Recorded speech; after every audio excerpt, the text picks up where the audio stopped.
Social media पर जैन समाज के सबसे लोकप्रिय जैन न्यूज़ चैनल महालक्ष्मी की ओर से आप सभी को प्रातःकाल 23 अगस्त मंगलवार सुबह 8 बजे सादर जय जिनेंद्र के साथ खुशी खबर के लाएंगे। आज खबर थोड़ी अच्छी करेंगे, बात करेंगे। पहले करेंगे शिखर जी की बात। थोड़ी समस्याओं से मिलेगी निजात, जो तकलीफ होती थी यात्रियों को उससे थोड़ी छुट्टी मिलेगी। आज बात शिखर जी से करते हैं। ये वाली बात गुरुवार की बात है, 18 अगस्त की। बार बार कहते रहे रोक दो रोक दो रोक दो, पर प्रशासन या पुलिस किसी साठगांठ से या चुपचाप नहीं रोक रही थी। वैसे इस बार भी बात हुई थी, जब इस बार मुकुट सप्तमी थी उस दिन भी बाइकें वंदना मार्ग पे नहीं चली थी, पर चोरी छिपे कुछ चली थी और कुछ बाकायदा पास लेकर चली थी। पर इस बार 18 तारीख को कमाल कर दिया पुलिस और प्रशासन ने, क्योंकि अधिकांश लोग चढ़ते हैं पहाड़ी पर वंदना के लिए तो 2-3 बजे 1:30 बजे शुरू हो जाती है यात्रियों की, पैदल यात्रियों की शुरुआत। और फिर जो बाइक से जाते हैं वो जाते हैं 4:30-5 बजे तक शुरू करते हैं। इस अंधेरे में पुलिस सो रही होती है, जागती नहीं है। लेकिन इस बार कमाल कर दिया उसने, रात्रि में ही धर पकड़ शुरू कर दी। 1 2 3 4 गिनती हो गई। बार बार करते करते 2 दर्जन से ज़्यादा बाइकों को जब्त कर लिया। हड़कंप मच गया बाइकों के अंदर। जो कतार लगे डाक बंगले पर 20-50 लगी रहती थी, ऐसे ही नीचे वंदना मार्ग के पास 50 लगी थी। सब के अंदर एकदम हड़कंप और सब गायब होने लगी। यह कार्रवाई करने से जहाँ डोली वालों को राहत मिली, वहाँ जो वंदना मार्ग करते हैं, पैदल यात्री जो करते हैं, उनको भी बहुत बड़ी यात्रा मिली। कुछ लोगों को तकलीफ होती होगी जो बाइक पर सवारी करते होंगे, पर ध्यान रहे बाइक से गिरने की बहुत अधिक संभावनाएं होती हैं। जब स्पीड ब्रेकर आता है, गड्ढे आते जाते हैं तो जंप मारते हैं, उसको बाइक वाले को कोई चिंता नहीं पीछे कौन बैठा है, जंप मारे गिर जाए वह भगा कर जाता है। ऐसी कई शिकायतें आ भी चुकी थी। जो यात्री चल रहे होते हैं उनको टक्कर मार कर निकल जाते थे, क्योंकि इतनी ज़्यादा चौड़ी नहीं है कि आराम से बाइक सकें। 2 बाइकें सामने आए तो डोली वाला या पैदल यात्री परेशान हो जाता। उन सब से जैसे एक बार निजात मिली, क्योंकि यहाँ पर बाइकें चलाना पूरी तरह प्रतिबंधित है वंदना मार्ग के अंदर, कि कोई बाइक नहीं चलानी है। पर हम यात्री गलती हम ही करते हैं, थोड़े पैसे बचाने के लिए, थोड़े समय बचाने के लिए जो चल रहे डोली से वो बाइक से चले जाते हैं। और बाइक से ज़्यादातर देखा युवा लोग ही चलते हैं ज़्यादा। एक खुशखबरी की बात कि अब वंदना मार्ग पे नहीं चलेंगी बाइक, है ना अच्छी साइड। और अब एक खुशखबरी, सीधा दीक्षाएं होने वाली हैं रायपुर के अंदर। आचार्य श्री विशुद्ध सागर, देखिए चैनल महालक्ष्मी की यह रिपोर्ट। और रविवार को हुआ गोद भराई का कार्यक्रम। जी हाँ, रायपुर में चतुर्मास कर रहे हैं आचार्य श्री विशुद्ध सागर पर। 4 दिशाएं होंगी और पहली गोद भराई का कार्यक्रम हुआ छत्तीसगढ़ की इस राजधानी में। पाद प्रश्न, पहले पहचान तो लीजिए आप इनमें से कौन क्या है। ये हैं बाल ब्रह्मचारी सौरभ भैया जी, महाराष्ट्र के परतबाड़ा से। दूसरे नंबर पे हैं बाल ब्रह्मचारी निकुल भैया जी, आपके निकुल भैया जी बड़कुल, छतरपुर से, मध्य प्रदेश से। और बाल ब्रह्मचारी राजेश भैया जी, ललितपुर, उत्तर प्रदेश से। और बाल ब्रह्मचारी विशाल भैया जी, भिंड, मध्य प्रदेश से। चारों की जैसे गोद भराई के बाद अभी और कार्यक्रम होंगे।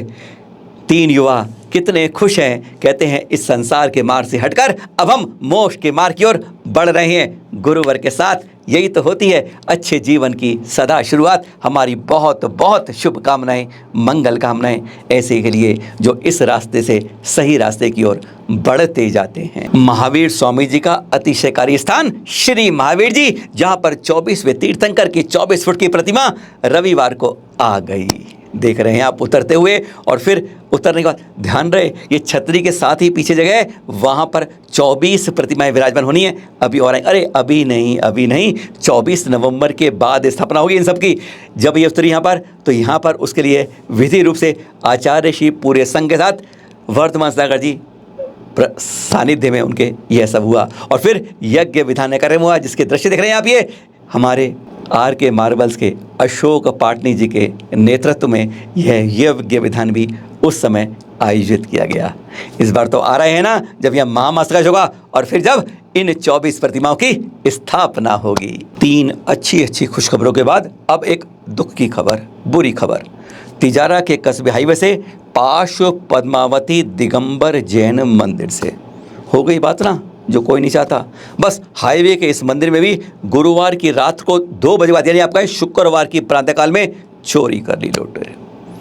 2 चांदी की मूर्तियां, एक पारस प्रभु की अष्ट धातु की प्रतिमा, सोने के हार, कंगन और बहुत कुछ, चांदी के बर्तन और कुछ और नकदी लेके ले गए। जो हमें भट्टारक सौरभ जी के अनुसार 8 लाख से ऊपर की चोरी हो गई। पुलिस आई, खंगालने लगी सीसीटीवी, तो मालूम चला कि कई समय से यह खराब पड़े हैं। हमें तो अफसोस ये होता है, सब कुछ शुरुआत अच्छी करते हैं, फिर बाद में हम व्यवस्थाओं में चूक कर जाते हैं और उसका खामियाजा बहुत भुगतना पड़ता है।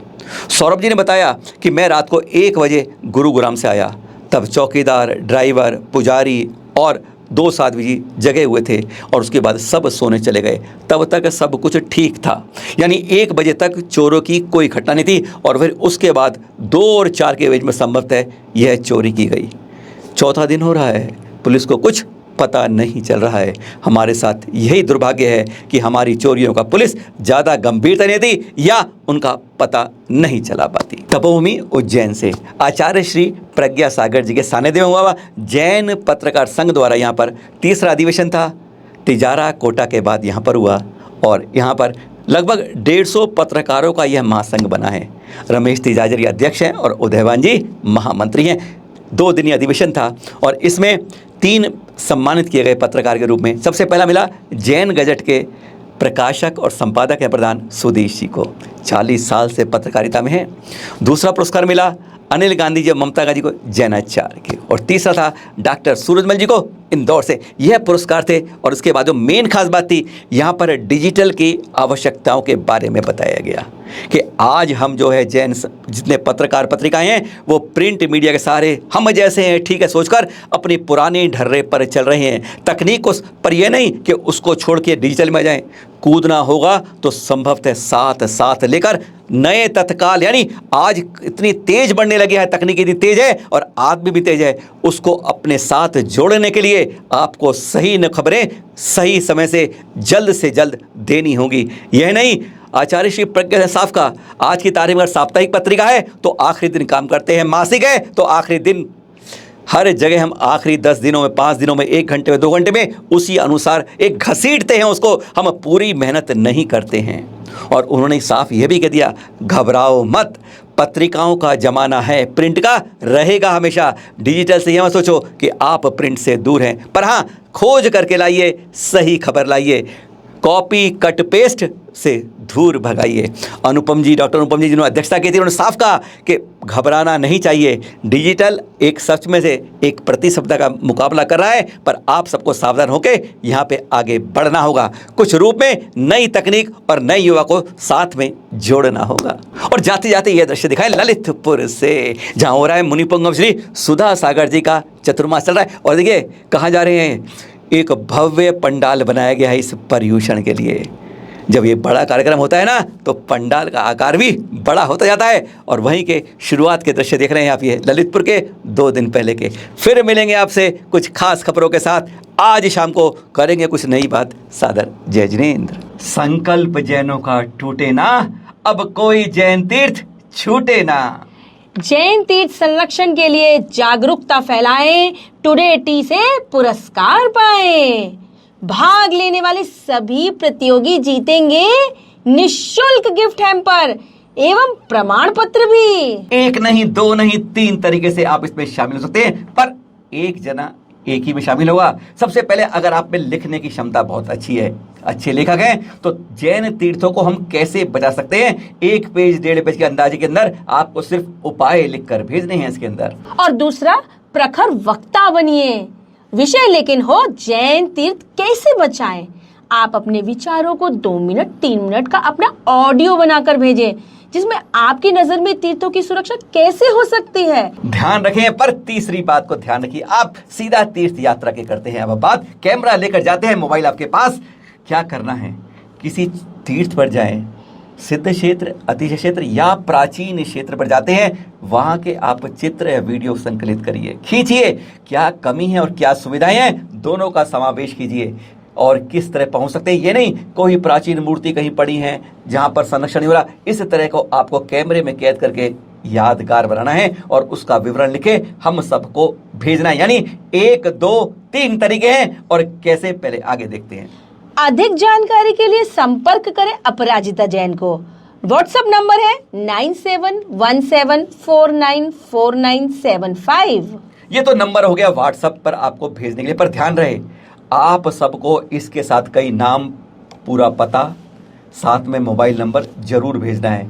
कई सज्जन नाम भेजना भूल जाते हैं, कभी कोई मोबाइल नंबर भेजना, पूरी चीजें भेजें। और इसके लिए सबसे सरल तरीका है जो ये देख रहे हैं आप, गूगल फॉर्म। अब इसको स्कैन करना है इस QR कोड से, जो आप देख रहे हैं SMS स्क्रीन के ऊपर। इसको अपने मोबाइल से स्कैन करिए, आप सीधा ही गूगल फॉर्म पर पहुंच जाएंगे। नाम, पता, मोबाइल सब कुछ आपसे वे मांग लेगा, क्योंकि जब तक आप भरेंगे नहीं एंट्री होगी नहीं। इसी में आपको डिस्क्रिप्शन अपना आलेख भेजिए, आपने कोई चीज बनाई है या हमें कोई अटैचमेंट करनी है वह करिए और सबमिट कर दीजिए, और फिर आपको स्वीकार होने पर ID नंबर अपने आप मिल जाएगा। 3 सर्वश्रेष्ठ को मिलेगा टुडे टी की ओर से प्राइज। पहला 3100, दूसरा 2100 और तीसरा 1100 रुपए। इसके साथ सभी प्रतियोगियों को मिलेगा प्रमाण पत्र और निःशुल्क गिफ्ट हैम्पर। याद रहे, अंतिम तिथि भूलना मत, 31 अगस्त 2022। हर किसी को इनाम ही इनाम, घर बैठे, कोई खर्चा नहीं, सिर्फ मोबाइल से और या गूगल फॉर्म भर के आपको भेजना है। 3 तरीके फिर बता दें आपको, या तो आप अपना आलेख लिखकर भेजेंगे, गूगल फॉर्म पर क्लिक करेंगे QR कोड पर और उस पर भर कर भेज देंगे। पर एक बात ध्यान रहे कि आपकी प्रविष्टि एक ही बार मान्य होगी, दोबारा भरने पर कैंसिल हो जाएगी, इसलिए एक ही प्रविष्टि मान्य है। जी हाँ, इस नंबर पर या इस गूगल फॉर्म पर कभी और कुछ नहीं लिखें, केवल आवश्यक तो यार एक बार भेजिए। दूसरी प्रतियोगिता है ऑडियो के रूप में आपकी स्पीच, और तीसरी है आपका मोबाइल, आपका कैमरा, जो जाएगा तीर्थों पर, अति क्षेत्रों पर खींच के लाएगा, पूरी जनता को बताएगा। और जो इसमें अच्छे होंगे वह हम चैनल महालक्ष्मी पर दिखाएंगे भी पूरे जैन समाज को। याद रखिए, मिलना है हम सबको, क्योंकि संकल्प है हमारा, जैनों का कोई यह तीर्थ अब हमसे छूट ना जाए।